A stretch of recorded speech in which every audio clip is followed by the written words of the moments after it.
Hi everyone, I am Thakur Udayveer Singh from space architects. आज मैं आपसे बात करने वाला हूँ बड़े ही इंपॉर्टेंट क्वेश्चन में। बहुत लोग मेरे से पूछते हैं कि जी एसी कौन सा लगाएं, स्प्लिट एसी के डक्ट वाला।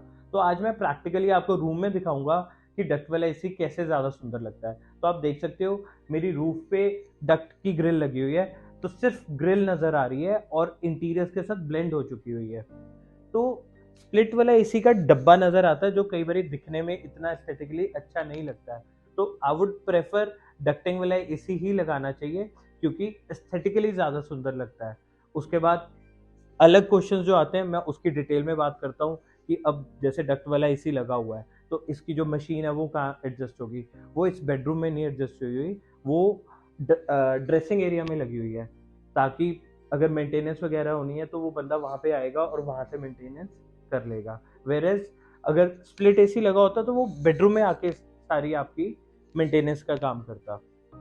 इसके अलावा डक्टिंग वाले एसी में जो आपकी मशीन है, जो आउटडोर यूनिट है, वो कितना भी दूर डिस्टेंस पे जा सकता है, बट स्प्लिट एसी वाले की एक लिमिटेशन है कि इतनी दूर आउटडोर यूनिट नहीं रखा जा सकता, सीधा टेरेस पे नहीं रखा जा सकता। तो उसको कमरे के पास कहीं पे बालकनी में एडजस्ट करना पड़ता है, जिसको एलिवेशन में भी ट्रीट करना पड़ता है। डक्टिंग वाले एसी में इंडिविजुअल डक्ट ऑप्शन भी है और वीआरएस ऑप्शन भी है। तो जो इंडिविजुअल डक्ट है वो बिल्कुल स्प्लिट एसी की तरह ही है, बस उसमें यह है कि आपका डब्बा नहीं कमरे में नजर आता और जब आप ऑन करते हो तो सिर्फ उतना ही यूनिट ऑन करता है। वेरएस वीआरएफ का एक बड़ा यूनिट लगता है, उसकी कुछ परसेंटेज होती है। अगर वो 10 टन का लगा है तो 1.5 टन का, 2 टन का सिर्फ ऑन होता है। बट लोगों में मिथ बना हुआ है कि जब वीआरएफ का सेंट्रली कूलिंग के साथ रिलेट कर लेते हैं कि पूरा ही यूनिट ऑन हो जाएगा।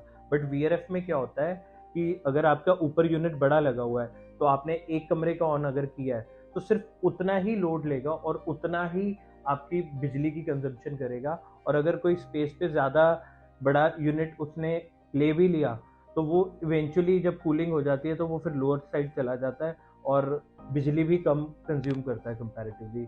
वेरएज जो सेंट्रली बड़ी जो यूनिट लगता है, जिसको हम सेंट्रल एसी कह देते हैं, अगर 20 टन का यूनिट है वो पूरा का पूरा इकट्ठा ऑन हो जाता है। वो जनरली हम रेजिडेंशियल में नहीं प्रेफर करते। कोई ऐसी कमर्शियल जगह जहाँ पे बैंक्वेट है, यहाँ पे कोई ऐसी जगह है जहाँ पे हमेशा कूलिंग अगर ऑन कर दिया तो हमेशा पूरा ही ऑन होगा, तो वहाँ पे प्रेफर करते हैं।